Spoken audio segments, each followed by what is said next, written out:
Izinkan saya menyampaikan tentang perjalanan hidup saya. Saya terlahir dengan nama Fajar Kurnia Hartati di Surabaya pada 11 November 1966. Dari seorang ibu bernama Hajah Sri Mastuti dan ayah bernama Haji Muhammad Suhardi. Bila 10 November adalah Hari Pahlawan, maka 11 November adalah hari di mana ibu menjadi pahlawan bagi saya dalam perjuangannya melahirkan saya.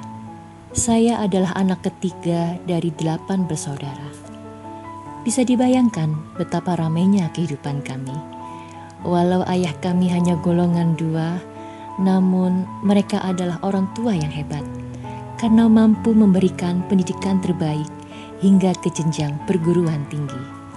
Pendidikan saya dimulai dari SD Negeri Tembok Dukuh 1, SMP Negeri 4, dan SMA Negeri 6. Tahun 1985, saya diterima kuliah di Fakultas Teknologi Pertanian Universitas Jember. Awalnya bercita-cita menjadi dokter, namun Allah Maha mengetahui apa yang terbaik untuk saya, karena baru disadari jika ternyata saya termasuk orang yang takut darah.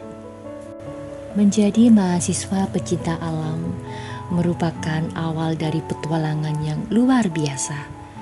Mendaki gunung dan menikmati suasana puncak gunung di atas awan merupakan nikmat Allah yang luar biasa dan bagian dari tadabbur alam. Hampir semua gunung di Jawa Timur telah kudaki. Puncak Gunung Arjuna menjadi tempat yang paling kusukai. Serasa negeri di atas awan. Tidak mudah, namun letih terbayar saat mencapainya. Setelah lulus kuliah pada tahun 1990, saya bekerja di PT Asia Pasifik yang bergerak di bidang tambak udang khusus ekspor ke Jepang. Ini merupakan pengalaman yang sangat berharga dapat bekerja di perusahaan sebagai kepala laboratorium.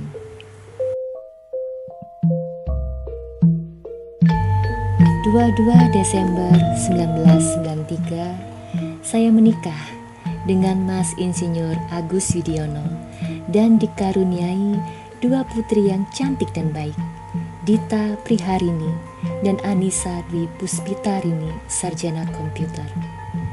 Anissa baru saja menyelesaikan pendidikan sebagai sarjana komputer dan saat ini telah bekerja di sebuah perusahaan sebagai seorang personal writer. Itulah keluarga kecil kami. Pada tahun 1995, perjalanan hidup membawa saya berlabuh di Universitas Dr. Sutomo sebagai seorang dosen. Tahun 1999, saya memutuskan untuk studi lanjut dan diterima di program Pasca Sarjana Universitas Brawijaya Malang dengan beasiswa penuh BPPS. Kembali ke kampus, saya dipercaya sebagai ketua program studi teknologi pangan dari 2010 hingga 2013.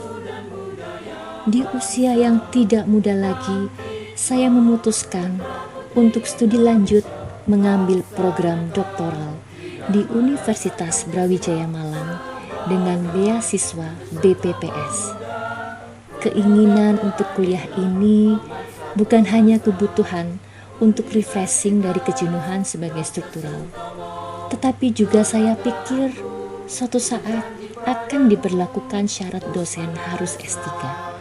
Alhamdulillah, tahun 2017 saya lulus dalam waktu 4 tahun tanpa melalui ujian disertasi atau diseminasi. Karena memenuhi syarat IPK lebih dari 3,75 dan publikasi 2 jurnal terindeks Scopus. Bila pada penelitian S2, saya meneliti tentang chitosan yang diproduksi dari cangkang rajungan untuk anti kolesterol dan anti diabetes. Namun pada penelitian S3, justru saya secara tidak sengaja jatuh cinta pada beras hitam. Berawal dari kebingungan untuk disertasi, saya mulai menyimak beberapa testimoni penderita kanker nasofaring yang sedang menjalani terapi kemo dan mengkonsumsi beras hitam. Ternyata rambutnya tidak mengalami kerontokan. Ada juga penderita penyakit jantung yang sudah pasang ring dan mengkonsumsi beras hitam, akhirnya sembuh dan tidak lagi minum obat. Kemudian saya memantapkan diri untuk menjadikan beras hitam sebagai objek penelitian. Bagi saya, ibu merupakan pendidik terbaik dalam keluarga. Yang membentuk kepribadian saya saat ini hasil didikan ibu yang sangat disiplin dan ketat, terutama dalam urusan ibadah. Filosofi Jawa dan ajaran agama Islam menjadi bagian penting yang membentuk mindset anak-anak beliau. Ibu juga selalu menjadi obat di kala letih. Suatu hari, disertasi saya rasanya begitu sulit. Data penelitian yang ditolak berkali-kali hingga keterbatasan finansial untuk menyelesaikan penelitian. Saya menemui ibu sekedar mencharge energi positif. Tiba-tiba beliau bertanya, ada masalah apa? Beliau menyarankan saya untuk memperbanyak sedekah. Kata ibu, sedekah tidak akan membuat kamu miskin. Kata-kata ibu tersebut begitu menampar saya. Selama ini saya merasa ekonomi keluarga serba pas-pasan, sehingga tidak banyak yang kami berikan untuk sedekah.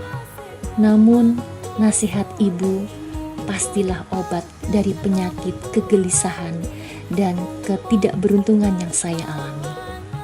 Atas izin dan kehendak Allah, semua masalah dapat diselesaikan. Itulah mengapa saya begitu yakin dengan kekuatan sedekah. Untuk membelanjakan harta kita semata-mata karena Allah. Kita ridho dengan ketetapan Allah dan Allah juga ridho dengan diri kita. Terakhir, saya merasa kehidupan saya penuh dengan keberuntungan. Di setiap musibah atas kesulitan yang saya hadapi, selalu ada kebaikan dan rahmat Allah dalam kehidupan saya. Saya yakin kebenaran ayat Al-Quran, surat Al-Insyirah ayat 5-6. Karena sesungguhnya sesudah kesulitan itu ada kemudahan. Sesungguhnya sesudah kesulitan itu ada kemudahan. Jadi saat kita terpuruk, hanya kepada Allah kita menyembah dan memohon pertolongan untuk mendapat kebahagiaan hidup di dunia dan kehidupan setelah kematian.